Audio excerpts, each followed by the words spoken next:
Rumor has it. Rumor has it. Call out a name, or you gossiping, or you chatty patty. I'm gossiping. This is the Rumor Report. I mean, I guess we on the Breakfast Club. This is where the tea spills, right? Right.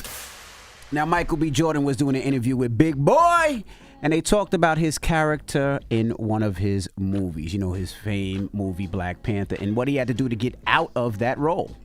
You did Black Panther as well. You had to, did you say you had to go to therapy to kind of pull yourself out of that? I know it can't just be 3, 2, 1 action and you just, and fall right out. There's no blueprint to it. You know, I think for me, I take every job as a learning experience, you know, and I try to learn something from each one. I try to grow and I try to grow. And I never knew that I had to come out of a character. That was the first time I was actually like not feeling like myself. And I was like, man, I'm like depressed. I'm super like emotional. I'm like non-emotional rather, you know, and for where I kind of had to go for like Eric Killmonger, like that was a guy that I really kind of cut off a lot of emotions and love, you know, from a lot of people. I was isolated for a long time before I actually started filming.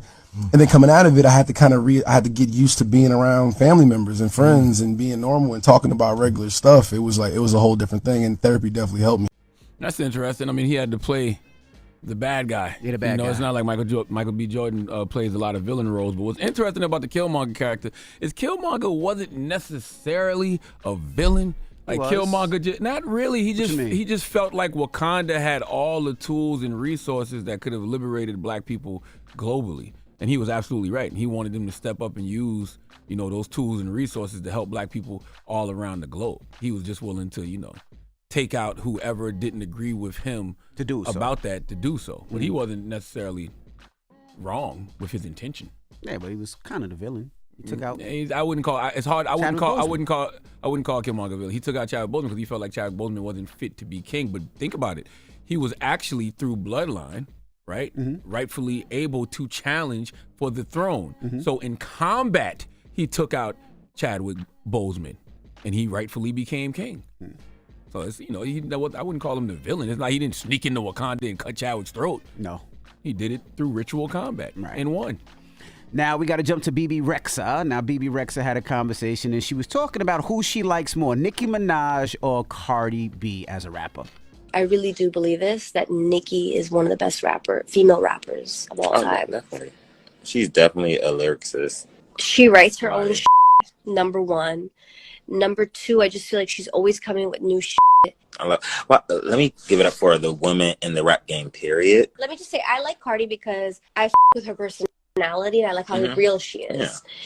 But like with Nicki, I just feel like the talent, the writing talent, the musicality, the artistry, it's untouchable. Yeah, love Cardi, but we also know that Cardi's not writing 95%.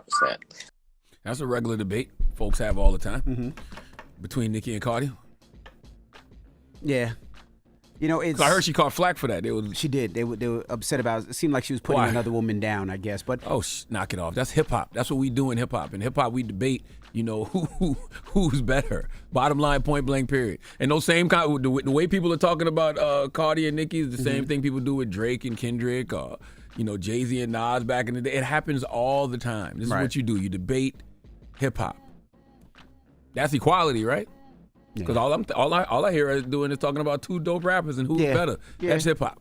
Yeah, because she didn't put anybody down. She didn't say this person was whack or this person was better. She just says she likes this person because of whatever reason, which is fine. And if she said if you're mad because she said Cardi doesn't write, people say that about Drake. Right. They question Drake's pen all the time. Okay. All right. Well, that is your rumor report. Now, when we come back, happy birthday to Boosie. Today is Boosie's birthday. We're going to start the mix off with some Boosie. Let me know what you want to hear. We'll get your request in 800-585-1051, and we'll do that next. It's The Breakfast Club. Good morning. Wake that ass up.